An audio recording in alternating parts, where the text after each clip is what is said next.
एक बहुत ही इंटरेस्टिंग चीज़ है और मैं आप दोनों से व्यू चाहूँगा। सुशील जी, पहले आपसे शुरुआत करता हूँ। क्या ग्लोबल समीकरण बदलेंगे यहाँ से? चाइना प्लस वन की हम बात कर रहे हैं, क्या ये जो चाइना और यूएस की अब एक वर्चस्व की लड़ाई है, इसका भारत फ़ायदा उठा सकता है? क्या चाइना इवेंचुअली लॉस में रहेगा और क्या भारत इवेंचुअली फ़ायदे में रहेगा? ये कई सारे बड़े रोचक प्रश्न आपने एक साथ पूछे।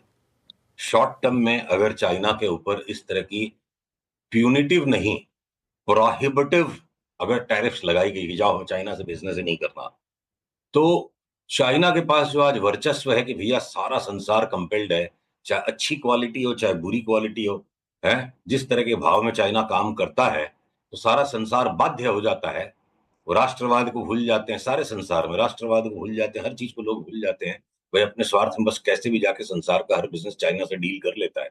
तो उस वर्चस्व को तोड़ने की लड़ाई का ये पहला पहला ये प्रखर प्रहार है कि चाइना के साथ प्यूनिटिव टैरिफ्स लगाए गए हैं, प्रोहिबिटिव टैरिफ्स लगाए गए हैं और बाकी संसार को वापस नॉर्मल कर दिया कि चाइना को ऑस्ट्रासाइज कर दिया, अकेला कर दिया चाइना को एक तरफ। तो ये बड़ी मुहिम की छेड़ है। 4 साल पहले भी ये यूएस चाइना टैरिफ वॉर्स होते होते पता नहीं कहां से वो फिर कोविड की परिस्थिति आ गई और कोविड में भी चाइना का कैसा रोल था देखिए। आज चाइना की पॉपुलेशन अचानक इंडिया से कम है कोविड के बाद।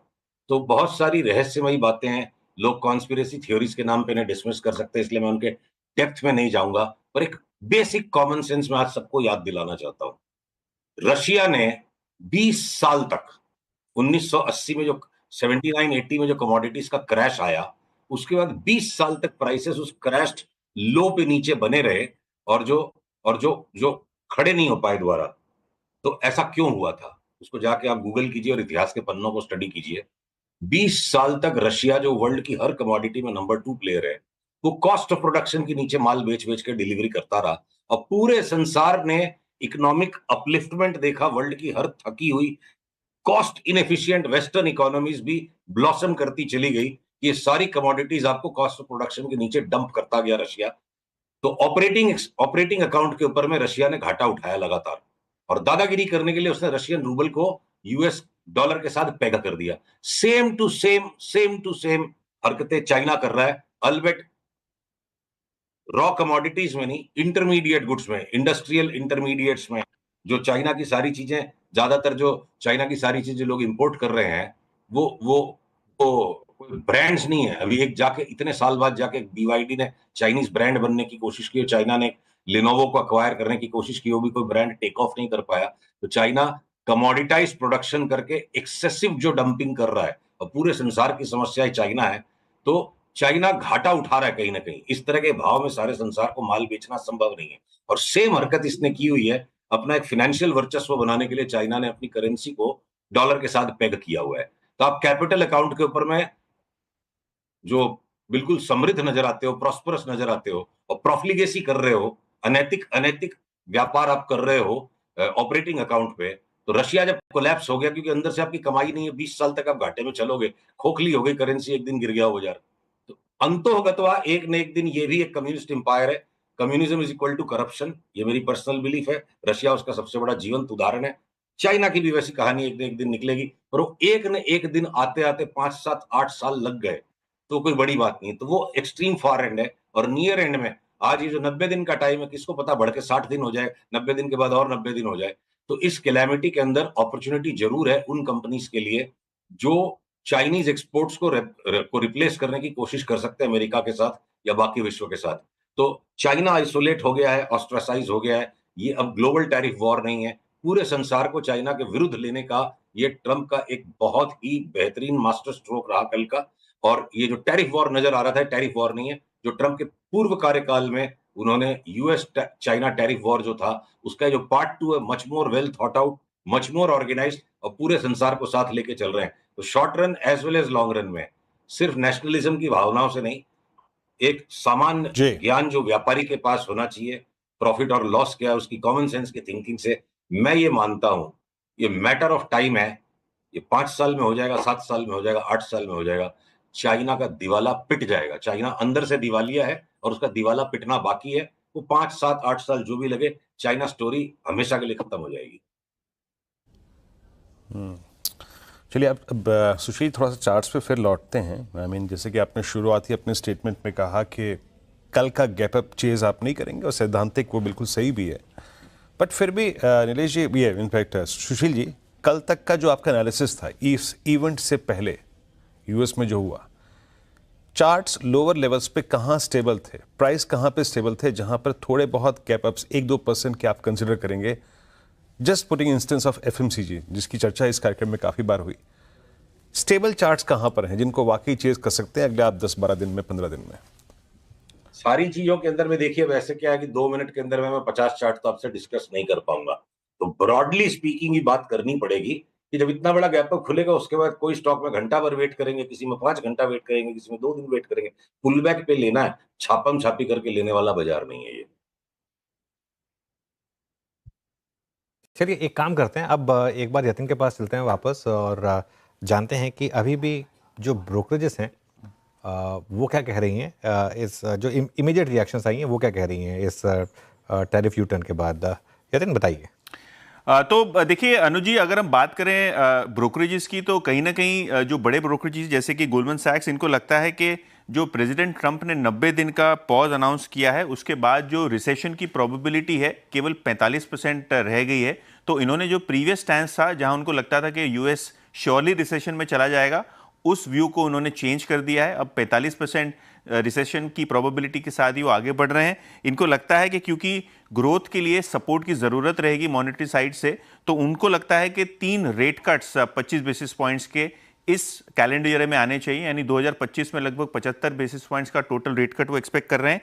इसके अलावा अगर हम बात करें तो जो सेक्टर स्पेसिफिक टैरिफ्स हैं वो लागू रहेंगे, चाहे वो ऑटो कंपनियां हो, स्टील एल्यूमिनियम जैसे प्रोडक्ट्स हो, वहां जो सेक्टर स्पेसिफिक टैरिफ है वो बरकरार रहेगा।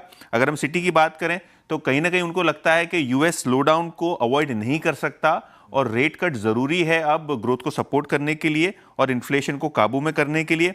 अगर हम बात करें तो जिस हिसाब से चाइना के साथ ट्रंप की बहुत बड़ी बहस हो रही है टैरिफ्स को लेके, वो मैटर एस्केलेट हो सकता है। इनको लगता है कि sector specific tariff auto, aluminium और स्टील पे बरकरार रहेंगे और नए टैरिफ सेमीकंडक्टर और फार्मास्यूटिकल्स पे आ सकते हैं। तो कहीं ना कहीं वहां क्लैरिटी की जरूरत है।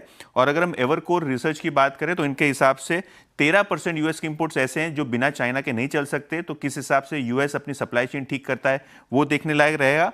और फेडरल रिजर्व कहीं ना कहीं क्वांटिटेटिव ईजिंग इनिशिएट कर सकता है, जिसपे उनकी पैनी नजर बनी रहेगी। बिल्कुल, शुक्रिया यतिन। मेरी जी, हमने ग्लोबल सेक्टर्स की तो बात की, एक सेक्टर जो डोमेस्टिक और ग्लोबल दोनों है टेक्निकली, ऑटोज और ऑटो एंसिलरी, इसको आप अपने फंड में कैसे अप्रोच कर रहे हैं?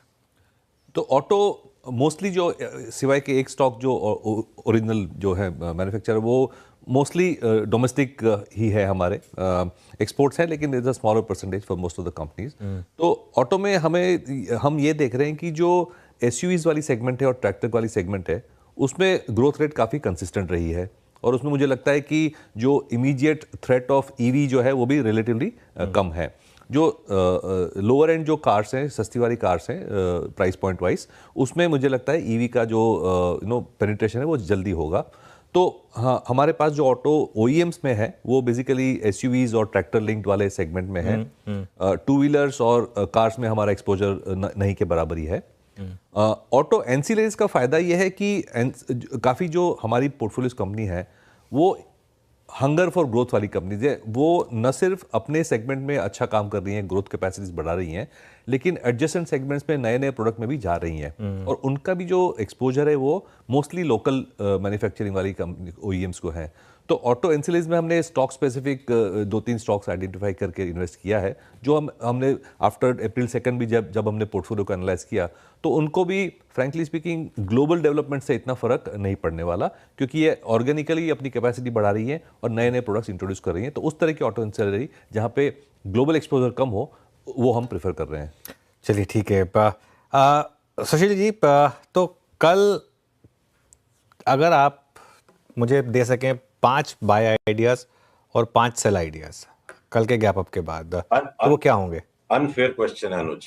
चलिए आप अपने हिसाब से उसको चेंज कर लीजिए। हाँ, तो देखिए, जब गैप अप के ऊपर हमें वेट करके पुल बैक में अगर नीचे लेना है तो मैं पहले से हाँ, स्टॉप आइडियाज आपको नहीं दूंगा। पर अब अगर कोई गैप डाउन माने गैप अप होने के बाद जो भी पुल बैक मिले, या आप 2 से 3-4% तक की सेंसिटिविटी को बर्दाश्त कर सको, उतने फ्लक्चुएशन को बर्दाश्त कर सको, और उस माइंड से अगर आपको लेना है, तो मैं ये कहूंगा, हाँ, वीरू के एक प्रश्न के अंदर में मेरे को वहां संशोधन करने की जरूरत है। मैं बोला कि किसी भी चीज को गैप डाउन है। देखिए, जिस तरह का बड़ा रिवर्सल आपको कल आईटी स्टॉक्स में दिखेगा, और वो अपने परफेक्ट बॉटम पे थे, वो अपने परफेक्ट बॉटम पे थे कल के ट्रेड में। और कल वो जिस तरह का बड़ा गैप डाउन, गैप अप उनमें दिखेगा, वो बिल्कुल अपने बॉटम से निकल करके भागेंगे। तो उनमें हो सकता है कि सबसे कम पुल बैक हमें मिले, और वहां हमें थोड़ी चेजिंग करनी पड़ सकती है। तो आईटी के स्टॉक्स में, चूंकि आपके यहाँ बड़ी रिटेल ऑडियंस और बड़े सेंसिटिव हो जाते हैं लोग, जो कल के लो थे वहां तक की बर्दाश्त रखिए। मैं एग्जैक्ट स्टॉप लॉसेज एक साथ 20 स्टॉक्स के आपको भी नहीं बता पाऊंगा, बताऊंगा भी नहीं। तो वो आईटी के स्टॉक्स, मेरे को लगता है बहुत बड़ी चाल अब यहाँ से शुरू हो रही है, और बिल्कुल फ्रेश मूव स्टार्ट हो रहा है। तो वहां पे खतरा सबसे कम है।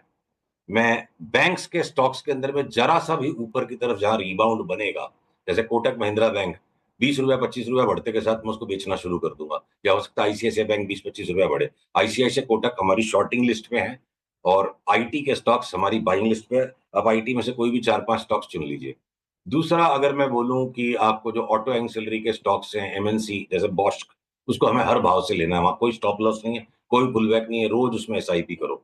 तो अलग अलग स्टॉक्स का अलग अलग कैरेक्टर है। तो ब्रॉडली अनुज, कल से आईटी में बेफाम तेजी शुरू, और सामने हेज करने के लिए हम एक एक करके प्राइवेट बैंक्स में अपनी, जैसे जैसे कोई भी ऊपर का थ्रोबैक आएगा, ऊपर के भाव जैसे कोई भी बैंकों में आएंगे, हम वापस उनमें शॉर्ट्स को रिज्यूम कर देंगे। ओके, चलिए, तो ये सुशील जी की राय इन टर्म्स ऑफ कौन कौन से स्टॉक्स और सेक्टर्स पर आप अब ध्यान देंगे। पर सुशील जी और मेहर जी, आप दोनों का बहुत बहुत धन्यवाद आज हमारे साथ जुड़ने धन्यवाद के लिए। हाँ हाँ सुशील जी, कुछ कह रहे थे आप? नहीं, मैंने आपको बस धन्यवाद दिया कि आपने भी आज ऐसे मौके पर हमें वापस से बुला लिया।